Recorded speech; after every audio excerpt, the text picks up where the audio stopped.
Thank you. Good afternoon. It's a great pleasure and honor to be speaking here this afternoon. I want to thank Fudan University for giving me this opportunity. I chose this subject not because I'm a historian, far from it, but I wanted to understand the surprise in the West about the amazing rise of Asia. Because Asia is seen as a continent mired in poverty, conflict, and so Asia's rise has come as a big surprise. So should it be a surprise? So I kind of looked into history to see, does history teach us anything to suggest that this is not a surprise? In fact, the British historian who just passed away a couple of years ago, Angus Madison, he wrote a history of global economic history, and he calculated that by 17th century, India and China together produced half of the world's GDP. So they were dominating the world, India and China, in 17th century. And then came the period of colonial rule, and these countries, their economies collapsed, and they have now come back surging. Now, what was the reason why India and China were such a success from the beginning of history until 18th century? And in order to understand that, you have to see, first of all, that both India and China were favored by geography and climate to have pretty good agriculture, which allows population growth and enough population which can be sustained by agriculture, and some of them could be going into manufacturing and handicrafts. And this process allowed both China and India, right from the beginning, to engage in trade. And trade has been a major factor of prosperity of these countries.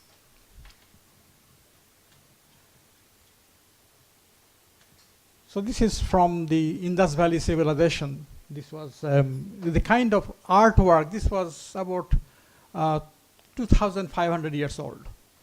And this is the kind of stone beads and necklaces India was exporting to the Middle East. And this trade has gone on for 3,000 years. And this trade became faster because of the discovery of something called monsoon wind. That in the beginning of the Christian era, they discovered that there is a wind blowing from the southwest towards northeast in part of the year and then reversing course. And so if you could put sail on a boat near the mouth of the Red Sea, you can go to India in 6 weeks rather than going along the coast taking 18 months. And so that expanded the trade tremendously, trade with the Middle Eastern countries, Mediterranean and India. And what was they buying? They were buying from India textile and spices and bringing to India amphoras of wine. And so this is the kind of wine that India was importing, and this is made in Italy. Underneath is said the Italian vineyards. So 2,000 years ago, Indians were drinking Italian wine. So how much more globalized can we be? And so this trading, of course, expanded towards east with the Silk Road developing between India, between Middle East and China, and along the coastline between China and Middle East, the Sea Silk Road. And this began a process of trading between China and the Middle East and India, which continued unabated until the 18th century. So India's advantage was India was developing cotton, and India had a monopoly in cotton textile.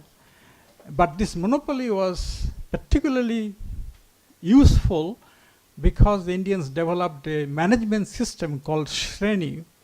And Shreni was essentially a distributed production system in which family specialized in something. One family would grow cotton, one family would spin the cotton into thread, others will dye it, others will weave it, and others will carry it in a bullock cart to the port. And this distributed production system involved hundreds of families. And this allowed India to actually scale the production. If you have a more order, you can employ more families who are specializing in particular product. And that Shreni system allowed India to be the champion of textile, cotton textile. And then Buddhism was another factor. Buddhism was a portable religion. Hindu religion is rooted to the ground. You stay in one place, you worship your ancestors, and you do not travel, otherwise you lose your caste. But Buddhism, you can carry the faith anywhere you go. And Buddha encouraged trading. So traders became the most devotees of Buddha. And so the Silk Road trade was essentially a Buddhist trade. And there were places where people could stay and contribute to the Sangha and also get support. And so the Buddhism led to the first major international exchange. This is Xuanzang, who came from China to India across the Central Asian Silk Road and spent 16 years in India. He spoke fluent Sanskrit. He engaged in debate with Buddhist scholars. And Indian King Harshavardhan gave him horses and elephants to carry 700 Buddhist texts, medicinal texts, mathematics, and icons to in China. And this is the image of Xuanzang arriving in Xi'an in 645. And this international exchange of intellectual exchange was very important for both countries. Indian kings patronized education, and education also involved patronizing astronomers. So one Indian astronomer, Aryabhatta, he came up with the concept of zero as a placeholder. Until then, you could not do mathematics because there was no zero. You can't stop at 9. And this concept of zero was in a Sanskrit text which was taken by the Arab traders to Baghdad, and it was translated into Arabic by a man I show later. And this translation of the text, of Indian text about zero, was translated by a man called Muhammad bin Musa al-Khwarizmi, and he was an Iranian sort of scientist who lived in Baghdad, and his translation was found by a British scholar many years later in Toledo, and it was translated into Latin, and he transcribed Al-Khwarizmi's name as algorithmi. So you know where algorithm comes from the name of Al-Khwarizmi. And algorithm today runs the world.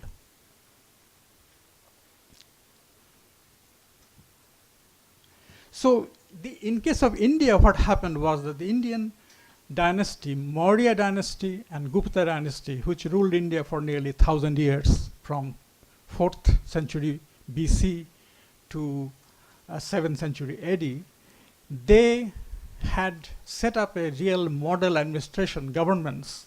They had encouraged irrigation, so crop was bountiful. They collected taxes, they set up a very efficient administration. And then this, they had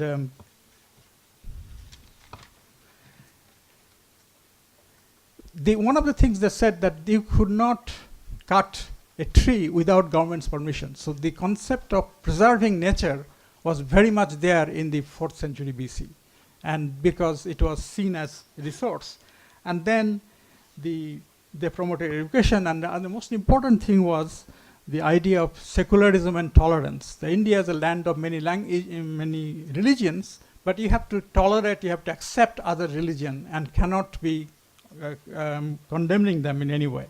So this was, secularism, tolerance, encouragement of agriculture, trade, and even trade was, imports were duty free.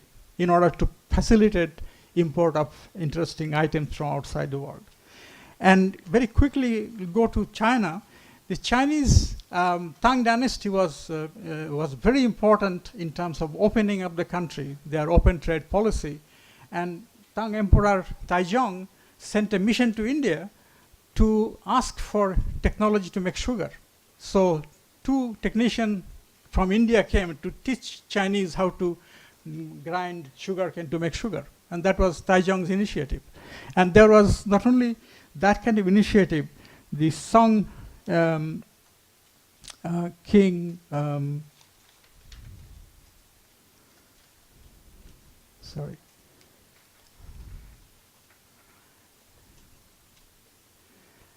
Song Emperor Qianzhong in 988 to 1022, he found out about a fast ripening rice in Champa in Vietnam. And he actually sent people to collect seeds from Vietnam and introduce them to Fujian province. And so China's food production increased because of the introduction of a high-yielding rice. And so this kind of awareness of increasing agricultural production was very, very interesting in part of the, and then of course they developed the silk production in a massive way which could be exported.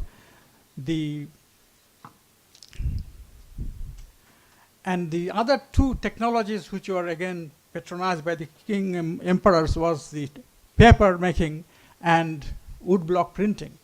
This paper and woodblock 2 technology together produced the world's first book in China. This was the first book ever printed in the world on a paper. And this was a Buddhist text, Diamond Sutra. And this book actually now exists in British Museum. And so this is China's major contribution to the world. It was possible because the government was encouraging woodblock printing, because they were spreading agricultural technique, agricultural machine designs in woodblock, printing and distributing to the peasants. So the agricultural production increased because of the government's direct involvement in printing and diffusing technologies. And this Chinese, again, they encouraged production of iron in order to produce weapons to fight the attacks from the north. And this iron allowed China to export in a massive way to Europe. Europeans had no iron at all. In 11th century, Chinese were producing 150,000 tons of iron a year. And in 1700, all of Europe did not produce that. So 600 years earlier, Chinese were producing that kind of iron. And this was again the involvement of the Song emperors. The emperors also gave what is known in the US as a land grant university. They gave land to set up schools and supplied books. That kind of encouragement to education obviously paid off. So if China has a high literacy, it is not just today's government, it has a tradition of people learning and reading and writing and using books. And the sophistication of export, Chinese emperors encouraged export, Song Emperor in particular, and they built hundreds of boats. And now archaeologists have found in a sunken boat in Indonesia the kind of ceramics that China was exporting to the world. And the ceramics have very interesting. One type of ceramic has a Buddhist design, obviously for clients in India and Southeast Asia. Other have this is this is Chintecheng ceramic. This is a lunch box. In Arabic, it's written halal.